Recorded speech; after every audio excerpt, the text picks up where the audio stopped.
Bienvenue dans Smart Bourse, votre double dose quotidienne de marché en direct sur Bismart. Chaque jour à la mi-journée, 12h30, 13h. Et en fin d'après-midi, la grande édition pendant 1 heure à partir de 17h.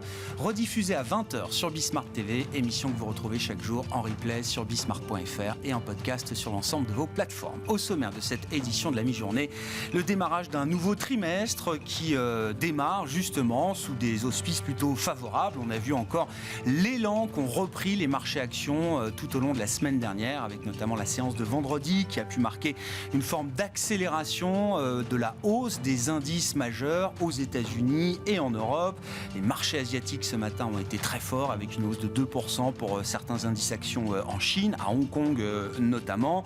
Belle progression également pour l'indice Nikkei et les marchés boursiers japonais sur fond de faiblesse du yen persistante. Et puis en Europe, le démarrage de ce trimestre est là aussi plutôt favorable avec un CAC 40 et les indices majeurs en Europe qui évolue légèrement en hausse à mi-séance et un CAC 40 qui se maintient au-delà du niveau des 7400 points avec toujours une volatilité sur les marchés actions qui est totalement absente des radars. Le VIX se maintient autour de 14 et même sous 14 quand on regarde cet indicateur de volatilité du marché américain. L'occasion évidemment de revenir sur les enjeux techniques du moment, de la semaine et peut-être des prochaines semaines et des prochains mois. Le plan de trading de Smart Bourse, comme chaque lundi à la mi-journée, c'est Alexandre Baradez, chef analyste chez IG, qui sera avec nous en plateau. Et puis nous nous focaliserons pour la partie macro sur les dernières données en provenance de la zone euro, avec le chiffre global d'inflation qui a été publié vendredi et qui montre toujours une viscosité importante de l'inflation sous-jacente en zone euro, un chiffre qui a été publié alors que se déroulait tout au long de la semaine passée le symposium de la Banque Centrale Européenne à Sintra, avec un certain nombre de prises de parole de banquiers centraux, à commencer par les discours de Christine Lagarde. Nous y reviendrons avec François Cabot, économiste senior en charge de la zone euro chez AXA IM. Identifier, analyser, planifier, trader. Votre rendez-vous avec IG. Investissez avec les Turbo 24.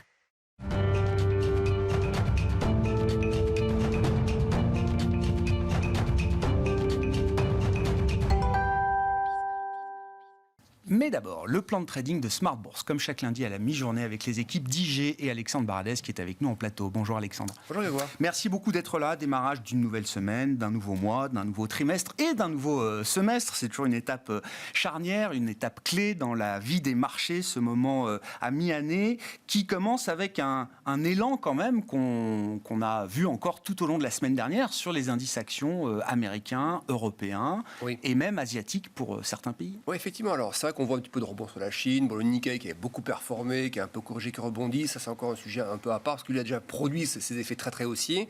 C'est vrai que sur l'Europe, on est quand même dans quelque chose d'assez, j'aime bien l'expression visqueux. C'est-à-dire qu'on voit que c'est vraiment de la consolidation finalement. Donc, on est dans ce scénario toujours pour lequel on plaidait finalement et on se maintient dedans. La question, comme toujours, après une zone de consolidation, c'est est-ce qu'on en sort par le haut ou par le bas.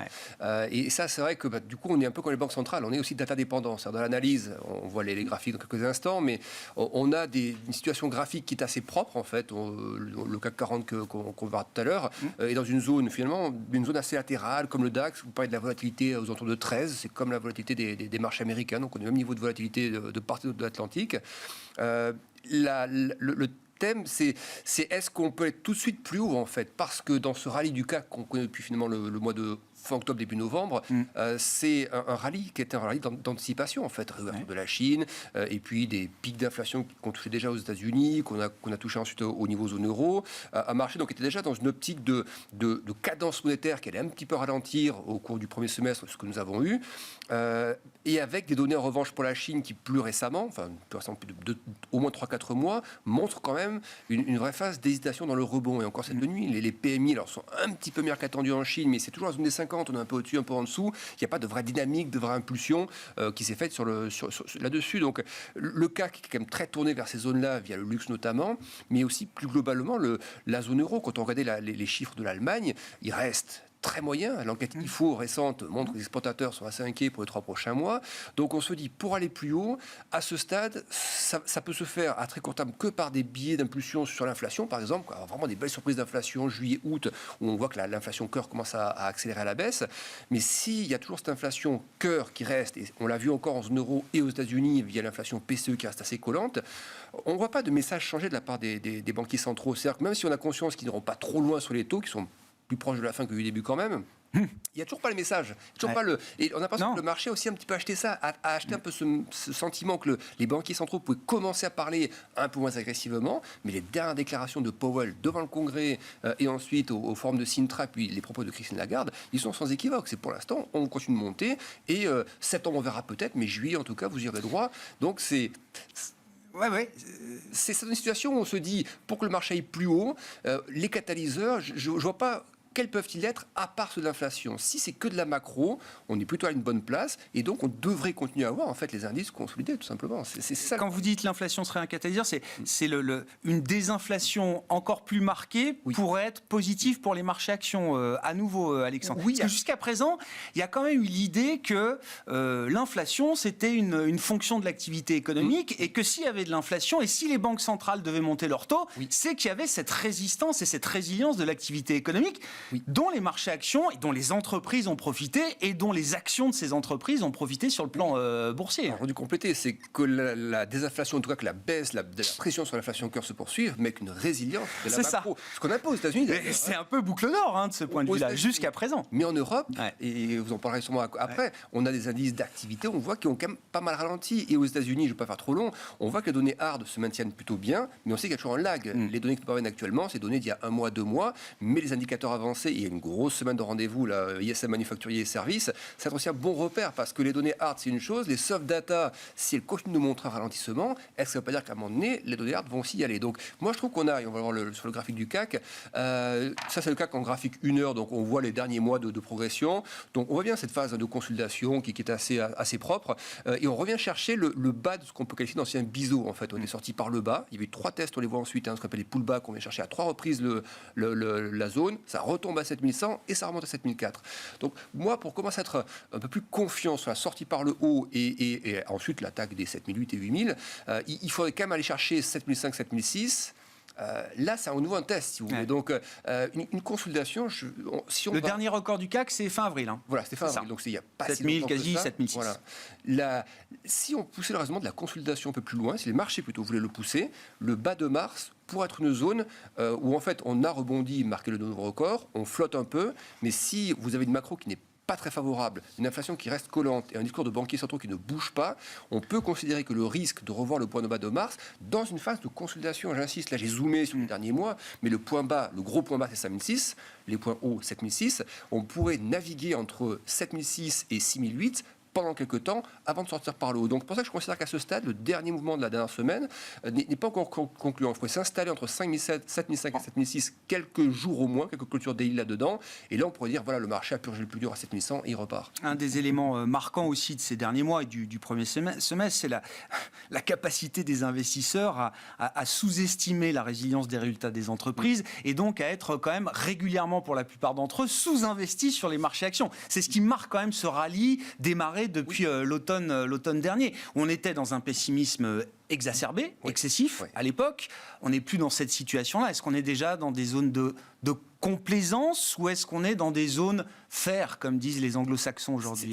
Moi, je les trouve généreusement valorisés. On ne parle pas de complaisance, d'euphorie. Généralement valorisés parce que quand vous regardez le SP500, les PE forward, donc une projection 12 mois, on est sur des zones de 19 quasiment. Si vous regardez 19, c'est la phase qui commençait le début de la phase d'excès post-Covid en fait. On a eu après, on est monté à 20, 21, etc. Et donc on revient taper cette zone. Et encore une fois, les résultats des entreprises, le marché aussi écoute les guidances. C'est ça qui a fait qu'il y a eu ce rallye à la fin du premier trimestre. Et que les entreprises, on dit voilà, on a des projections pour l'année qui sont bonnes, mais qui se basaient sur une reprise de la Chine, qui est celle que l'on voyait au T1. La reprise du T1 n'est pas celle du T2. Et donc, est-ce que ça peut pousser? Moi, je le pense. Je pense qu'on aura, là, au mois de juillet... Dans les discours qui viennent, là. Je pense qu'on a des ajustements de guidance parce que la Chine redémarre moins fortement. Et puis aussi l'Europe. L'IFO, etc. Les entreprises allemandes le voient. Les balances commerciales, on les voit aussi, Chine, Allemagne, etc. Et il me semble qu'il y a de quoi... peut-être être c'est pas dramatique encore une fois, mais dans un scénario de consolidation de marché, il faudrait que, et je pense que ce sera le cas, que les guidances viennent aussi un peu donner ce sentiment que l'économie est dans une phase de stabilisation. On l'avait vu dans les réactions de marché aux résultats du premier trimestre des entreprises. Quand les résultats étaient bons, supérieurs aux attentes, la réaction de marché était assez nulle, assez mutique d'une certaine manière. En revanche, quand il y avait un écart à la baisse par rapport au consensus, là, la sanction était très violente. Oui, c'est ça. Et puis du coup, là, on peut peut parler des marchés américains, ça fera la transition avec l'indice Nasdaq. C'est que justement, on voit la tendance. Alors, c'est vrai que pendant quelques mois, ce sont les méga caps qui ont fait la tendance sur le Nasdaq et le S&P 500. C'est un peu vrai depuis quelques semaines où on voit quand même que il y a plus de valeurs qui participent à et notamment le vol via le dos. Il y a un élargissement de la participation. Voilà. Mais ça n'empêche pas que sur les très gros moteurs des 6 premiers mois, vous avez aujourd'hui des valorisations. On va arriver dans la saison des résultats en fait pour ces très grands groupes, mais perchés. C'est-à-dire que les effets des buybacks seront déjà là, et maintenant on rentre dans la période de blackout depuis déjà quelques jours, donc il n'y a plus ces effets-là. On arrive sur une saison de résultats très haut placée. On est sur des records pour Apple, Microsoft ou autres, sur des guidances qui ont été faites au premier trimestre. Donc on verra ce qu'il en est. Et je trouve que c'est plus confortable d'arriver dans une saison de résultats quand on est un peu plus bas que quand on est sur des records. Et donc, avec des taux en plus en face, ne pas oublier cette...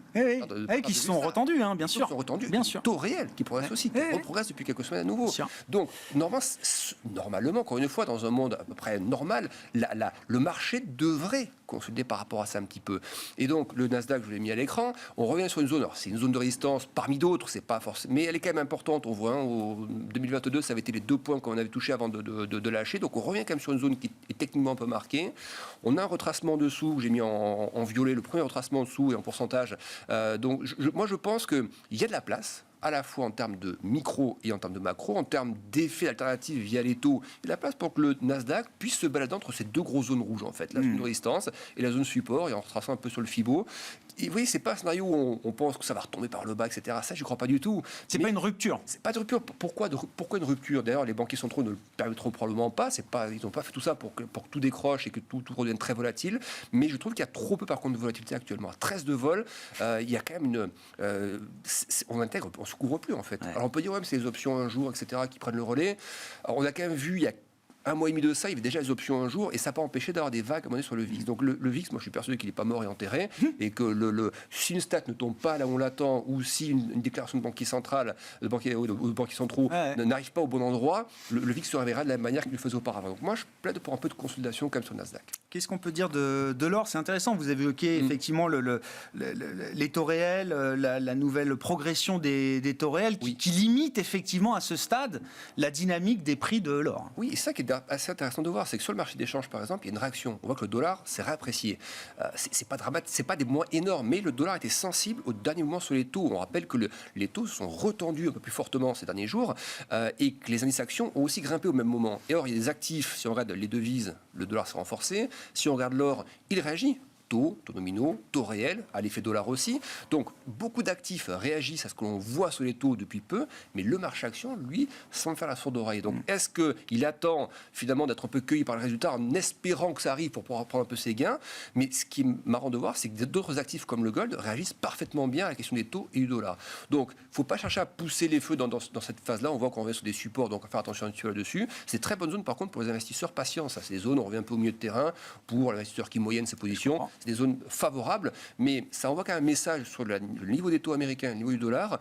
Moi, je trouve qu'il faut plutôt le laisser là où il est l'or et pas chercher à l'acheter maintenant, sauf sur du moyen terme. Et par contre, surveiller un peu les indices actions qui commenceraient à un moment donné à réagir un peu à cette dynamique de taux qui réaccélère assez fortement. On a des taux courts américains à 6 mois qui sont à 5,6%, qui intègrent 12 de taux désormais. Et le Nasdaq vit ça très bien. Donc, à un moment donné, il y a du rendement fort en face, sur du garanti.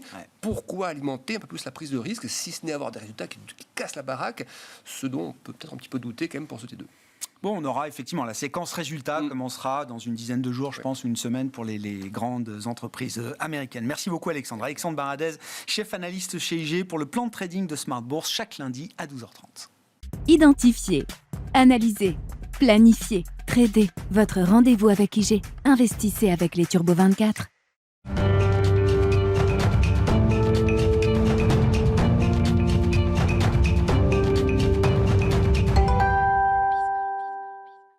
Parlons macroéconomie à présent avec un focus particulier sur la zone euro et les dernières données qui ont été publiées pour la zone euro. François Cabot est avec nous, économiste senior zone euro chez AXA IM. Bonjour et bienvenue François. Bonjour. Merci d'être là. Résilience, je crois que ça a été, alors c'est un concept qu'on connaît et qui s'applique également à l'économie. Ça a été vraiment le concept clé de ce premier semestre. Résilience en termes d'activité, résilience en termes d'emploi également et donc résilience en termes d'inflation, si je puis dire, avec la dernière marque d'inflation en zone euro qu'on a eu vendredi dernier, qui montre alors ce que les économistes appellent cette viscosité de l'inflation, et notamment de l'inflation cœur. C'est ça aujourd'hui en zone euro qui est le sujet central, François. Oui, absolument. On a sur l'inflation sous-jacente qui est vraiment le cœur du sujet. Autant l'inflation totale, headline, diminue et en total, détente, voilà, ouais, vis-à-vis des prix de l'énergie et les prix alimentaires qui corrigent, c'est sûr. Le cœur du sujet, c'est vraiment l'inflation sous-jacente, avec d'une part les biens qui continuent à décélérer, et c'est vraiment là une demande sous-jacente au secteur qui n'est pas là, qui est en problématique, je pense, avec la Chine, très clairement. Il y a des soucis de supply chain qui sont toujours à l'œuvre là-dessus, et des prix, évidemment, des inputs via l'énergie qui tirent à la baisse. Maintenant, sur l'inflation des services, il faut malheureusement encore faire le cœur et le sous-cœur quelque part. C'est qu'il y a les prix... en fait, en tout cas, cette subvention au prix des transports allemands l'année dernière qui sort de l'effet de base et qui, du coup, génère cette remontée quelque part, qui est très technique, et donc qui fait qu'on est passé de l'inflation sous-jacente de 5,3 à 5,4. Par contre, et c'est là où il y a un débat où il faut vraiment s'interroger, c'est que nous, comme le consensus, avons été surpris que finalement cette inflation sous-jacente ne rebondisse pas plus. On s'attendait à un 5,5, voire un 5,6. C'est vrai. Donc quelque part, c'est une moins mauvaise nouvelle parce que ça aurait pu rebondir plus vite.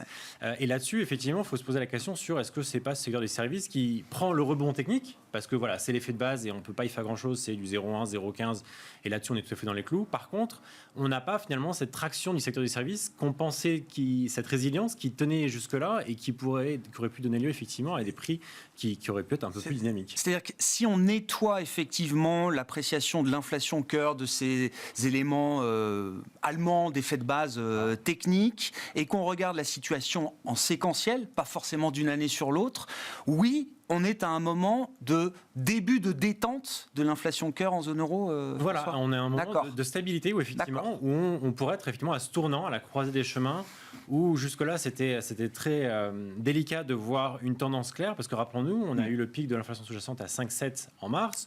On est descendu bon an mal an à 5,3, là on remonte à 5,4, mais on est en train quand même de se stabiliser quand on regarde. Voilà. C'est plus un plateau qu'autre chose. Pour l'instant, plutôt un plateau, et c'est là où les données d'activité vont être particulièrement clés, comme on l'a eu la semaine dernière avec l'enquête de la Commission européenne qui indique effectivement le secteur du service se porte pas si bien que ça. Donc on peut se dire, est-ce qu'effectivement ce qu'on a vu jusque-là en termes de résilience de l'économie n'est pas en train de tourner, enfin en tout cas à tourner, parce qu'on n'a plus vraiment ce dynamisme-là, et pourrait se transmettre dans les prix eux-mêmes, comme on a là un peu l'intuition avec cette publication de la semaine dernière qui était un peu moins forte que prévu.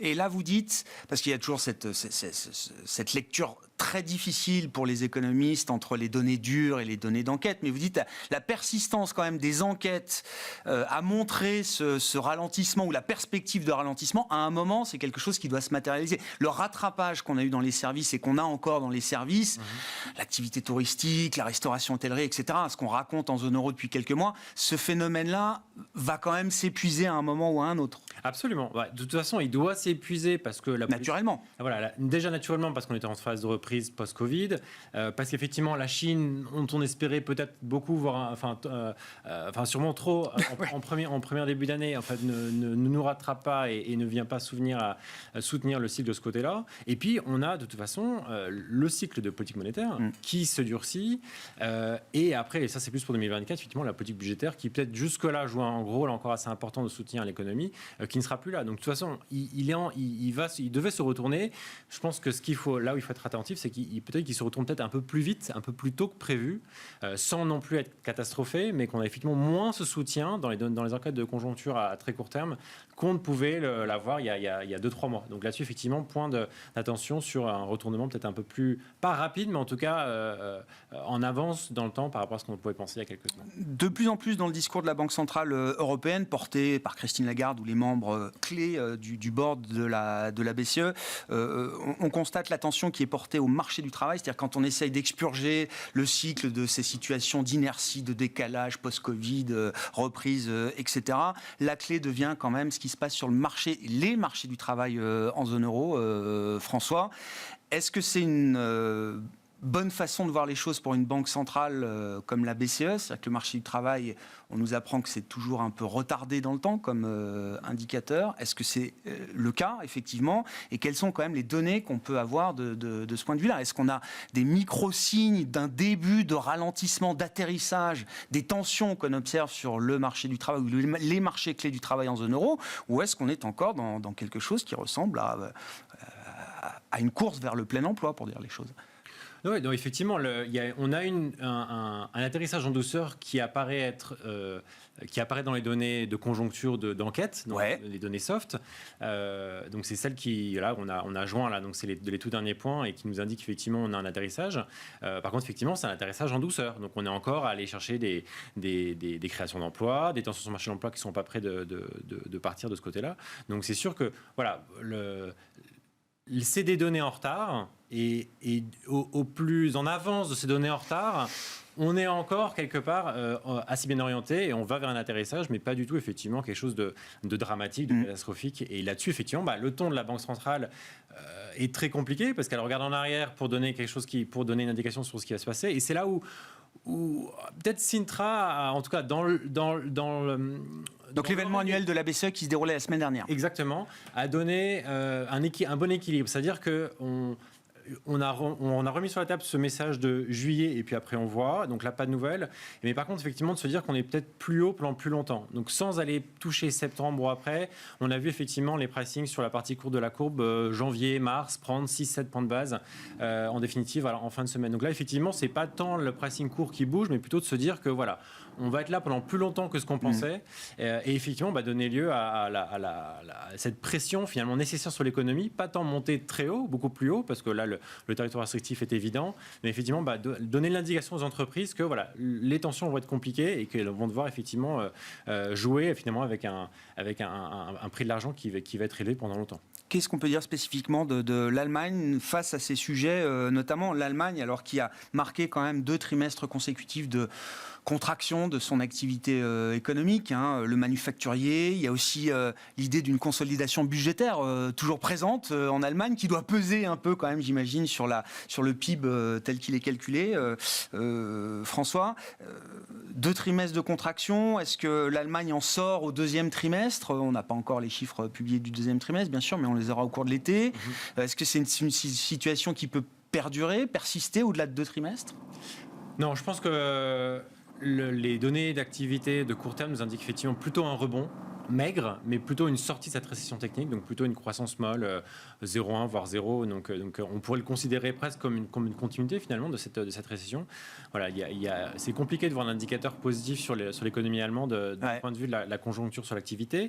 L'emploi est lui-même en train de se contracter modérément. Donc mois après mois, on voit effectivement une modération, voire quelques destructions d'emplois. Donc là-dessus, il y a effectivement une réaction assez logique. Mais encore une fois, quand on prend les une contraction d'activité de 0,8 sur 2 trimestres, on se dit que le marché de l'emploi réagit relativement mollement de ce côté-là.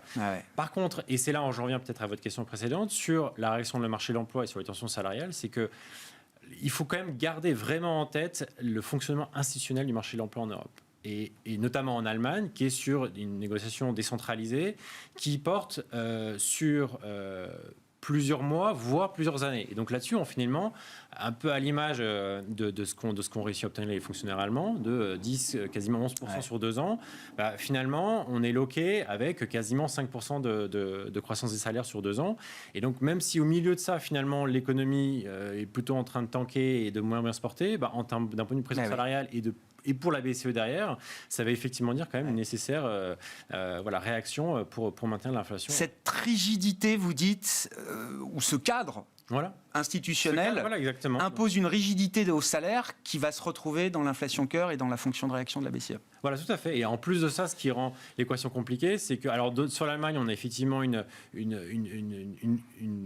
transition, on va dire, politique inédite, c'est-à-dire qu'on fonctionne sous coalition. On sent très bien que, oui, il y a la conciliation budgétaire, mais il y a quand même une orthodoxie de parti qui rend là l'INER un peu poussé quelque part vers l'orthodoxie et vers la conciliation budgétaire. Et en même temps, on voit les Verts pousser vers effectivement des subventions à l'investissement pour faire la transition. Donc là, il y a peut-être un attentisme, on va voir ce qui en sortira pendant l'été. Il y a un plan de soutien qui doit être dévoilé, mais on va voir ce qui va effectivement sortir.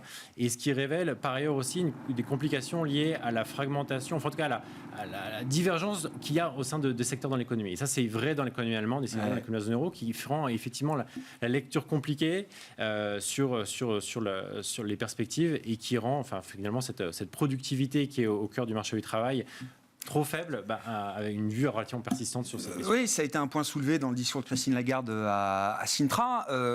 Il y a l'idée que la productivité n'est pas là où elle devrait être, qu'elle est même décevante du point de vue de ce que la BCE pouvait projeter.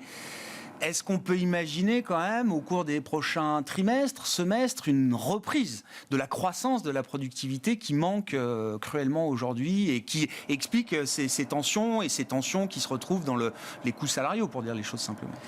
Je pense que ça va être compliqué. Ouais. Très honnêtement, à horizon visible en tout cas. Je pense que clairement sur 2023, je pense que ça va vraiment être trop court. On est vraiment dans une économie un peu de tanker. Pourtant, il y en a qui bossent. Vous entendez peut-être les bruits de perceuse. L'économie qui tourne très lentement parce qu'on n'a effectivement pas de choc énorme, plutôt un choc positif de pouvoir d'achat sur la deuxième partie de l'année. Donc là-dessus, effectivement, ça va être compliqué d'avoir le marché du travail qui tourne rapidement. Sur 2024, il y a quand même une grosse interrogation, en tout cas pour nous, sur l'orientation budgétaire. Est-ce que ceci pourrait pas être finalement le marteau qui finit de taper d'enfoncer le clou et d'aller engendrer ce tournant. Par contre, entre-temps, il y a au moins une, voire deux autres qui seront à faire. Et c'est peut-être là où on est en train de trouver une sorte de réconciliation sur peut-être pas forcément tel été beaucoup plus haut à court terme, mais que ceci reste à moyen terme pour opérer cette pression et que le marché de l'emploi finit par s'ajuster pour retrouver cette productivité qu'on attend. Du point de vue de la BCE, qui a toujours la difficulté de gérer une zone et des pays qui ne sont pas forcément homogènes. Est-ce que là, sur l'histoire de l'inflation, il y a quand même une forme d'homogénéité? Est-ce que l'histoire est la même à peu près partout dans les pays de la zone euro?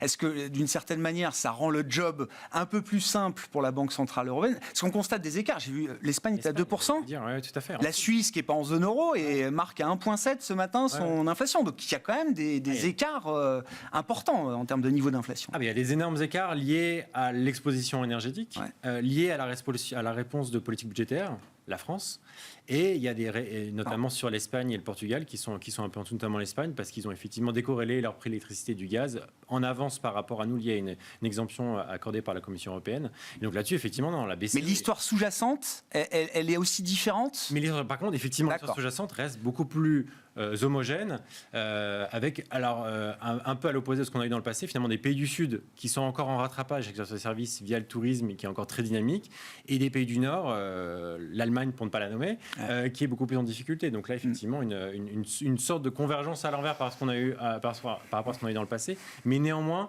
une situation très divergente qui reste compliquée à gérer pour la BCE. Merci beaucoup François, merci pour votre éclairage macro de ce début de semaine. François Cabot qui est avec nous en plateau, économiste senior zone euro chez AXA IM. Voilà pour cette demi-heure d'émission, on se retrouve à 17h en direct pour la grande édition de Smart Bourse sur Bismart.